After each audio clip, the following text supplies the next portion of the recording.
Welcome to Ganga basic maths. ஒரு வீட்டுக்கு அத்திவாரம் எவ்வளவு முக்கியமோ அதைப்போல் கணிதத்தை படிக்கிறதுக்கும் கணிதத்தின் அடிப்படை மிக முக்கியம். அதால் நான் இந்த வீடியோக்களை சின்ன பிள்ளைகளுக்கும் விளங்குற மாதிரியும் அதோட உங்களோட மேல் படிப்பை இலவாக்குறதுக்கு ஆங்கில சொற்களையும் கலந்து அமைச்சிருக்கிறேன். இந்த வீடியோக்கள் ஒரு சின்ன நோட் புக் எடுத்து நான் இங்கே சொல்கிற முக்கியமான விஷயங்களை எழுதி வச்சிங்கண்டா படிக்கிறதுக்கு ஈஸியாக இருக்கும். ஓகே, நான் ரொம்ப அலட்டி கொள்ளாமல் டைம் வேஸ்ட் பண்ணாமல் விஷயத்துக்கு வருவோம். இனி முதல்ல உங்களோட நோட் புக்கை எடுத்து 1 தொடக்கம் அட்லீஸ்ட் 12 வரைக்குமான டேபிள்ஸை, அதாவது வாய்வாட்டை எழுதி வச்சிங்கண்டா கணக்குகள் செய்கிறதுக்கு ஈஸியாக இருக்கும். நீங்கள் அதை டெய்லி பார்க்கல உங்களுக்கு ஆட்டோமேட்டிக்காகவே மனதில் பதிஞ்சிடும். கையோட 1 வர்க்கம் தொடக்கம் 20 வர்க்கம் வரைக்கும் எழுதி வச்சிங்கண்டா நீங்கள் கணக்குகள் செய்கிறதுக்கு இதுவும் மிக முக்கியமான ஒரு விஷயம். இந்த வீடியோவில் நாங்கள் சாதாரண எண்களின் கூட்டல், அதாவது முழு எண்கள் இந்த கூட்டல் அடிஷன், கழித்தல் சப்ஸ்ட்ராக்ஷன், பெருக்கல் மல்டிப்ளிகேஷன், வகுத்தல் டிவிஷன் இவைகளை பார்க்குறோம். இதை ஆங்கிலத்தில் அரித்மெட்டிக் ஆப்ரேஷன் என்று சொல்லுவினோம். இப்போ நாங்கள் சாதாரண கூட்டல் கழித்தல் கணக்குகளை பார்ப்போம். முதல்ல ஒரே அடையாளமான எண்களை என்ன செய்யணும்னு பார்ப்போம். ஒரே அடையாளமான எண்களாக இருந்ததுன்னு சொன்னால் கூட்ட வேணும். கூட்டி வர விடைக்கு அதே அடையாளம் போடணும். இங்கே அதுக்கு ஒரு உதாரணத்தை பார்ப்போம். 5 சக 7 இருக்குது. இதில் 5க்கு முன்னுக்கு அடையாளம் இல்லை. ஏன்னு சொன்னால் ஒரு கணக்கு தொடங்கியக்குள்ள ப்ளஸ்ன்னு சொன்னால் அதுக்கு அடையாளம் போடுறே இல்லை. அப்போ நாங்கள் இதில் கற்பனை செய்வோம். இதில் 5க்கு முன்னுக்கு சக இருக்குது, 7க்கு முன்னுக்கும் சக இருக்குது, ஒரே அடையாளங்கள். 7 5 12, 12க்கு முன்னுக்கு அடையாளம் போட தேவையில்லை, ஏனெண்டா ப்ளஸ். அடுத்த கணக்கு -6 -4.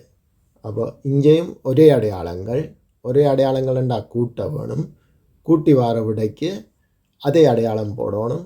அப்போ -6 4 10. இப்போ அடுத்ததாக நாங்கள் வெவ்வேறு அடையாளங்கள்ண்டா என்ன செய்கிறேன்னு பார்ப்போம். வெவ்வேறு அடையாளங்களாக என்று சொன்னால் பெரிய நம்பர்லேருந்து சிறிய நம்பரை கழிக்கணும். கழிச்சிட்டு வர விடைக்கு அதே நம்பரை, அதே அடையாளத்தை போடணும். இப்போ உதாரணத்துக்கு 8 -5. இங்கே 8க்கு முன்னுக்கு அடையாளம் இல்லை, ப்ளஸ் இருக்குன்னு யோசிக்க வேணும். 8லேருந்து 5 போச்சு என்றால் 3, பெரிய எண்ணின் அடையாளம் ப்ளஸ், அப்போ போட தேவையில்லை. அடுத்ததாக -9 +3. வெவ்வேறு அடையாளம். 9லேருந்து 3 போச்சு என்றால் 6, பெரிய எண்ணின் அடையாளம் மைனஸ், அப்போ கட்டாயம் நாங்கள் இதில் மைனஸ் போட்டாக வேணும். இப்போ எல்லாம் கலந்து பார்ப்போம். ப்ளஸ்ஸும் மைனஸும் சேர்த்து வச்சு பார்ப்போம். இங்கே -6 +10 -4 -9 +7. இந்த கணக்கை பார்த்துட்டு பயப்படுறே இல்லை. என்ன செய்யணும்னு சொன்னால் முதல்ல -6 -4 -9 ரெண்டு எல்லா ஒரே அடையாளங்களையும் ஒன்றா எழுதுவோம். அடுத்ததாக +10 +7. இப்போ ஒரே அடையாளங்கள் ஒன்றா எழுதிட்டோம். அப்போ ஒரே அடையாளங்களை கூட்டணும் ஏற்கனவே படிச்சிருக்கிறோம். 6 4 10, 10 9 19. ஒரே அடையாளங்களை கூட்டி அதே அடையாளங்கள் போடணும். அடுத்ததாக இருக்கிறது ப்ளஸ், 2 ப்ளஸ் என்றபடியாக ப்ளஸ்ஸை போட்டுட்டு 10 7 17. இப்போ என்ன செய்ய வேணும். இப்போ இது வெவ்வேறு அடையாளங்களாக மாறிட்டுது. -19 +17. 19லேருந்து 17 போச்சு என்றால் 2. இங்கே பெரிய எண்ணின் அடையாளம் என்ன? மைனஸ். அப்போ -2. இதுன்ற விட இவ்வளோ தான் மேட்ச். இதுக்கு போய் நீங்கள் பயப்பட்டு கொண்டிருக்க தேவை இல்லை. இனி நாங்கள் அடையாளங்களோடு இருக்கிற பெருக்கலை பார்ப்போம். இங்கே ஒரே அடையாளங்களை பெருக்கைகளில் நேரண்டும், அதாவது ப்ளஸ் ஆகும். வெவ்வேறு அடையாளங்களை பெருக்க மைனஸாகவும் இருக்கும். அதுக்கு சில உதாரணங்களை இப்போ பார்த்தோம்னா 4 6ஆல் பெருக்க போகிறோம். 2 ப்ளஸில் இருக்குது. 6 24. அடுத்தது மறை 7 மறை 8 மறை 7 மறை 8ஆல் பெருக்கினா மறை இன்டு மறை நேர், அதாவது சய இன்டு சய நேர். 7 8 56 நேர் என்றபடியாக அடையாளம் போட தேவையில்லை. அடுத்தது 2 ப்ளஸில் இருக்குது, 9 மைனஸில் இருக்குது, வெவ்வேறு அடையாளம். அப்போ கட்டாயம் மறை வரப்போகுது 9 18. இனி நாங்கள் அடுத்ததை பார்த்தோம்னா இங்கே முன்னுக்கு மறை பின்னால் நேர். அப்போ கட்டாயம் வெவ்வேறு அடையாளம் மறையில் தான் வரப்போகுது. 3 5 15. கொஞ்சம் பெருசாக பார்ப்போம். இது மறை 2 மறை 3. மறையை மறையால் பெருக்கினா நேராகிடும். அந்த நேரை மறையால் பெருக்கிக்குள்ள விட மறையில் வரப்போகுது. 2 தரம் 3 6 6 5 30. அப்போ விட மறை 30. இனி வகுத்தலை பார்ப்போம். வகுத்தலும் அதே மாதிரி தான். ஒரே அடையாளங்களால் வகுக்கைக்குள்ள நேரண்டும், வெவ்வேறு அடையாளங்களால் வகுக்கைக்குள்ள மறையண்டும் வரும். அதுக்கும் சில உதாரணங்களை பார்த்தோம்னா 42 7ஆல் வகுக்க போகிறோம். இது ரெண்டும் நேராக இருக்குது. 6 7 42. அப்போ விட 6 நேரண்டபடியாக அடையாளம் போட தேவையில்லை. இங்கே மறை 54 மறை 6 2 மறை. அப்போ நேரில் தான் விட வரப்போகுது. 6 9 54. அப்போ 9 நேர் 9. இங்கே 72 ப்ளஸில் இருக்குது, 8 மைனஸில் இருக்குது. 7 9 72. அப்போ 9. ஆனால் விட கட்டாயம் மைனஸில் தான் வரும். அடுத்ததாக மறை 63 நேர் 9. இது என்ன நடக்க போகுது? 2 வெவ்வேறு அடையாளம். அப்போ கட்டாயம் மறை வரும். 7 9 63. இந்த கணக்கு பார்த்தோம்னா இதில் முதல் நாங்கள் 4 3 12 நேரும் மறையும். அப்போ மறை 12 அரணை மறை 2. 2 அடையாளம் பக்கத்தில் இருக்க கட்டாயம் ப்ராக்கெட் போட வேணும். இனி மறை 12. இது மறை 2. ஒரே அடையாளங்களை வகுக்கைக்குள்ள நேரில் தான் விட வரப்போகுது. அப்போ அடையாளம் போட தேவையில்லை. எப்படி முன்னுக்கு சமன் போட்டு மட்டும்டா கணக்கு பார்க்க வடிவாக இருக்கும். 12 2ஆல் வகுத்தம் என்றால் 6 நேர் 6. அடையாளம் போட தேவையில்லை. இனி நீங்கள் உங்கள் பயிற்சிக்காக இதில் கொஞ்சம் கணக்குகள் தந்திருக்கிறேன். நீங்கள் ட்ரை பண்ணி பாருங்க.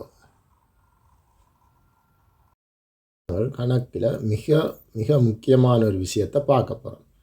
இதை இங்கிலீஷில் பொட் மேஸ் என்று சொல்லுகிறோம். அதாவது ஒரு கணக்கில் கூட்டல் கழித்தல் பெருக்கல் வகுத்தல் எல்லாம் சேர்ந்து வரைக்குள்ள முதல்ல அடைப்புக்குறி பிரேக்கெட்டை செய்ய வேணும். அடுத்ததாக ஓண்டா ஓர்டர் என்ற அர்த்தம், வர்க்கங்கள் வர்க்கமூல கணக்குகளை செய்ய வேணும். அடுத்ததாக டிவிஷன் என்று சொன்னால் வகுத்தல் கணக்குகளை செய்யணும். அடுத்ததாக மல்டிப்ளிகேஷன், எம் ஃபார் மல்டிப்ளிகேஷன் பெருக்கல் செய்யணும். ஏ ஃபார் அடிஷன் கூட்டல் செய்யணும். எஸ் ஃபார் சப்ஸ்ட்ராக்ஷன் கழித்தல் செய்யணும். இந்த ஆர்டரில் தான் கட்டாயம் கணக்குகளை சால்வ் பண்ணி முடிக்கணும். இப்போ இதுக்கு நாங்கள் சில உதாரணங்களை பார்த்தோம்னா உங்களுக்கு கூட விளங்கும். இதில் 10 சக 6 தர 12 இருக்குது.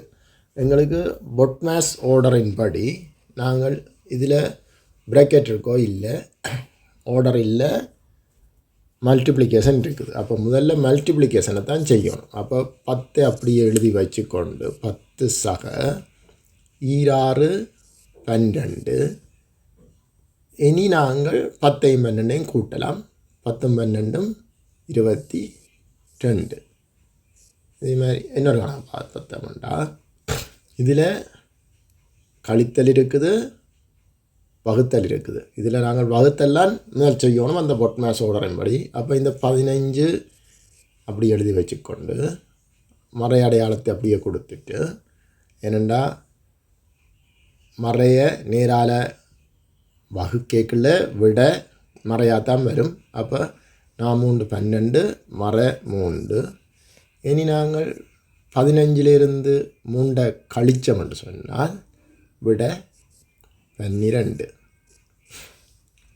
என்ன பார்ப்போம். 6 வகுத்தல் 2. இப்போ ப்ராக்கெட் வந்துடுது. ப்ராக்கெட் 1 சக 2 ப்ராக்கெட்டை மூடி இருக்கு. அப்போ நாங்கள் இதில் ப்ராக்கெட் தான் முதல் செய்யணும். அப்போ 6 வகுத்தல் 2 அப்படியே எழுதி போட்டு, இதில் ப்ராக்கெட்டுக்கும் 2க்கும் இடையில் அடையாளம் இல்லை. ப்ராக்கெட்டின் மீனிங் பெருக்கல். 2ம் 1ம் கூட்டினோம்டா 3. இனி ப்ராக்கெட் போட தேவையில்லை. ஒரு தனி நம்பராக வந்தபடியாக இனி ப்ராக்கெட் தேவையில்லை. இப்போ நாங்கள் அடுத்ததாக என்ன செய்யணும்? வகுக்க வேணும். வகுத்தம் என்று சொன்னால் 6 2ஆல் வகுத்தம் என்று சொன்னால் 3 தர 3 3 9. இந்த கணக்கை பார்த்தோம்னா இந்த ப்ராக்கெட்டிலேயும் 2 3 விதங்கள் இருக்குது. இது இப்போ 2 விதமான ப்ராக்கெட் இருக்குது.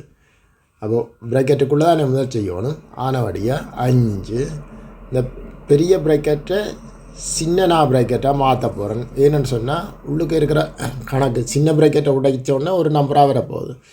அதாவது 4 3 7 சய 9. இப்போ இதுக்கு மட்டும்தான் ப்ராக்கெட்டு. பெரிய ப்ராக்கெட் சின்ன ப்ராக்கெட்டாக மாறிடும். சின்ன ப்ராக்கெட் விடப்பட்டோன்னு. அடுத்ததாக 5 இது தனி நம்பராக மாறப்போகுது. அப்போ இதில் தர வரப்போகுது. ப்ராக்கெட் மீனிங் பெருக்கல். அப்போ 7ல் 9 போகாது. நாங்கள் ஏற்கனவே படித்து வச்சுருக்கிறோம்.